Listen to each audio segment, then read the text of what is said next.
In July 2019, a billionaire with connections to presidents, princes, and professors was arrested on federal sex trafficking charges. A wealthy businessman with ties to two U.S. presidents may appear in court today to face federal charges linked to alleged sex trafficking. 1 month later, Jeffrey Epstein. Jeffrey Epstein. Jeffrey Epstein. Jeffrey Epstein has taken his own life. he was dead.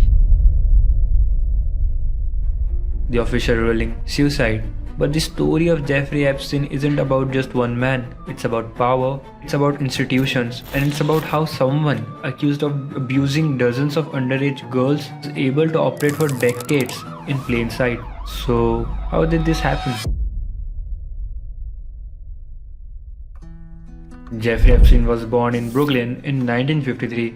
He briefly worked as a math teacher despite not having a college degree before entering in finance in the late 1970s. By the 1990s, he presented himself as a billionaire money manager for ultra-wealthy clients. But what made Epstein powerful wasn't just money, it was proximity. He built relationships with figures like Bill Clinton, Donald Trump, and Prince Andrew. He owned a Manhattan mansion, a private jet, and a private island in the US Virgin Islands. He moved in the elite class, and for years, that status appeared to shield him.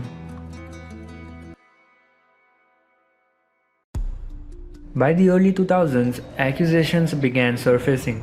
Teenage girls, some as young as 14, alleged that Epstein recruited them for massages, which turned into sexual abuse.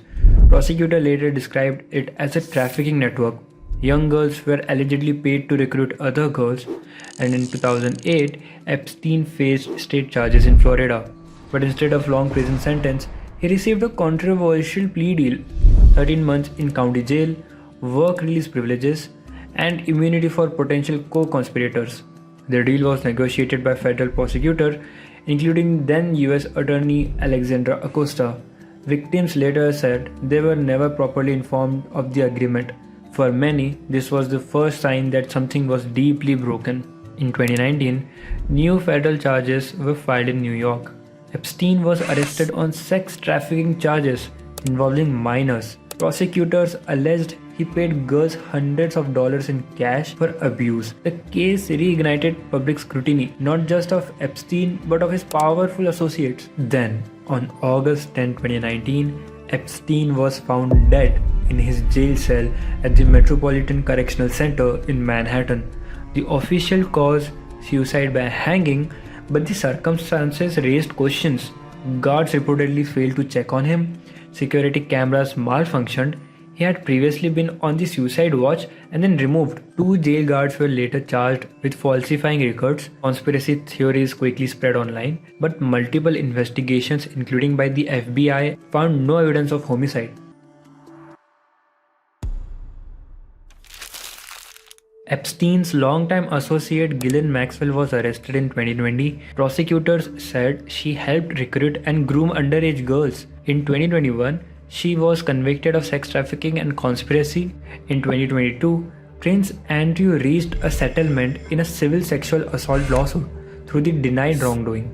Flight logs, contact books, and court documents fueled speculations about what knew what and when.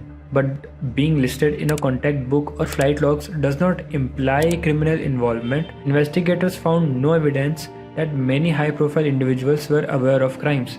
Still, the damage to public confidence was significant. The Epstein case revealed systematic failures, legal failure. The 2008 plea deal allowed a serial abuser to avoid significant prison time. Institutional failures, jail mismanagement enabled his death before trial, and power imbalance. Victims were minors from vulnerable backgrounds. Epstein was wealthy and connected. It also highlighted how secrecy operates in elite networks. Wealth can buy access, access can create silence, and silence can protect abuse. But it also showed something else: persistent investigative journalism. Particularly reporting by the Miami Herald in 2018 helped reopen the case. Public pressure can reopen closed doors. Jeffrey Epstein will never stand trial.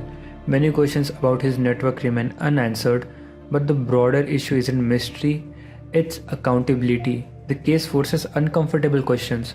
Do powerful people receive different treatment under the law? Are institutions equipped to protect the vulnerable? And what happens when public trust collapses? The Epstein story isn't just about scandal, it's about system and whether those systems work equally for everyone.